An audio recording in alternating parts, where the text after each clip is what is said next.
Halo Smart ASN, selamat datang di Smart ASN Talk, podcastnya ASN muda di Kementerian PKP buat kamu-kamu yang pengen kerja lebih efisien dan adaptif di era digital.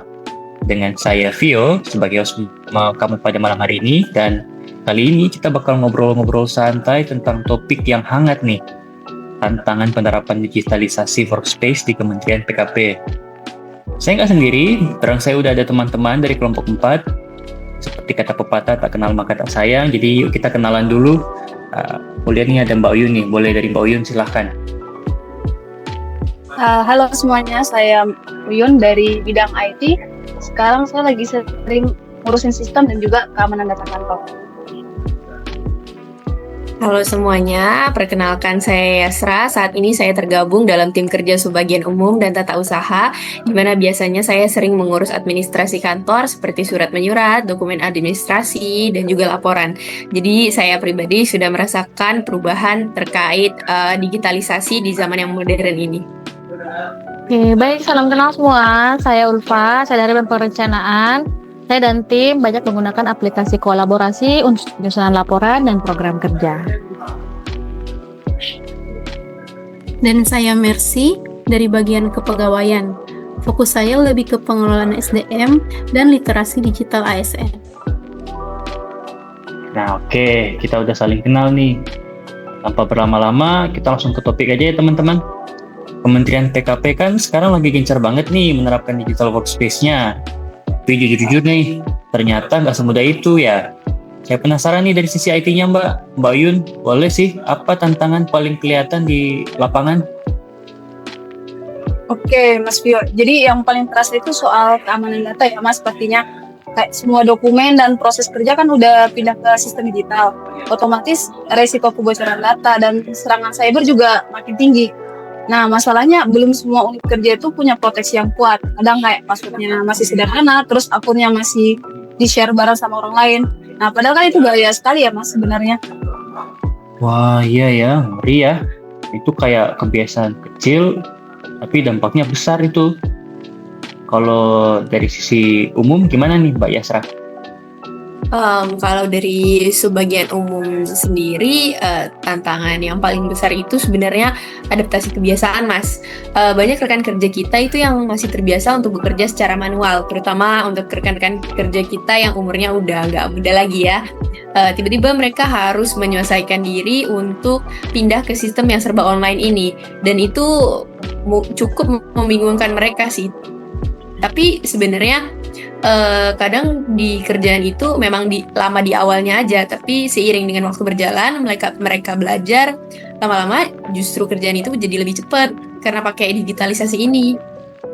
Ya, benar tuh, kayak sepengamatan saya juga, bukan cuma adaptasi ya, tapi juga sinkronisasi antar bagian. Kadang satu unit udah full digital nih, unit lain masih campur manual, jadi prosesnya belum sepenuhnya lancar gitu. Oke.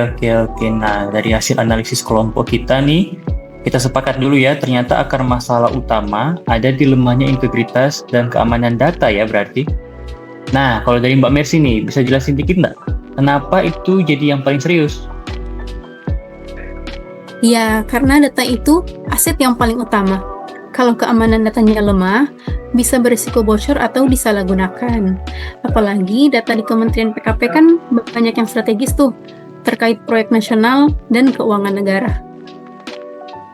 Nah, benar banget Mbak Mercy. Nah, kalau kita lihat masalah ini dan menggunakan fishbone analysis, penyebabnya itu bukan cuma teknis saja, tapi ada faktor manusianya, seperti kurangnya literasi digital, terus kebijakannya yang belum detail, sampai infrastrukturnya yang belum merata gitu. Ya, setuju banget Mas Vio, Mbak Mercy dan Mbak Uyun. Dan kalau kita analisis pakai metode urgency, seriousness, dan growth-nya, hasilnya juga tinggi semua gitu.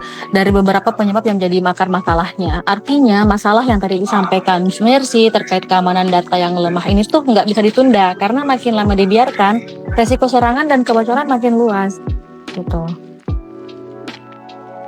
Iya ya, jadi sebenarnya ini bukan cuma masalah IT-nya aja ya Mbak ya, tapi juga sebenarnya di budaya kerjanya juga.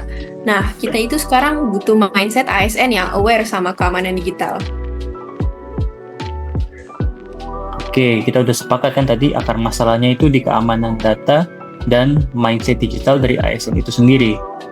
Karena nih aku mau nanya nih buat teman-teman nih, menurut teman-teman di sini, ada nggak ide-ide kreatif, ide-ide untuk solusi gimana sih supaya bisa merubah mindset dari ASN? Kalau dari sisi SDM, aku usul pelatihan literasi digital dan cyber awareness ASN, biar semua pegawai ngerti cara aman kerja di sistem digital, termasuk soal password, email, dan sharing data.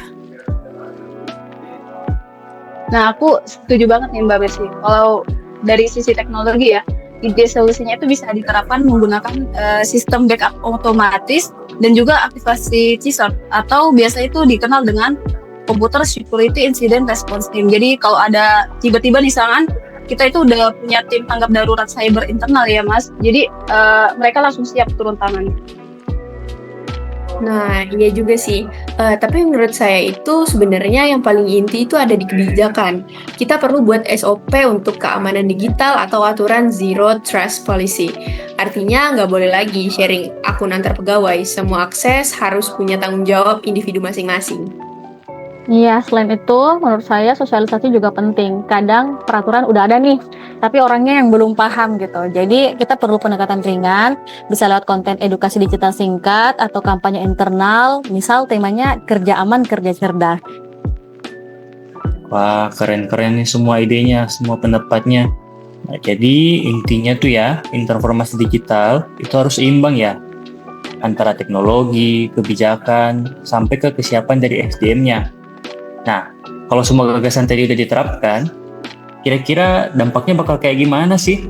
Kalau dari Mbak Uyun dulu, silakan.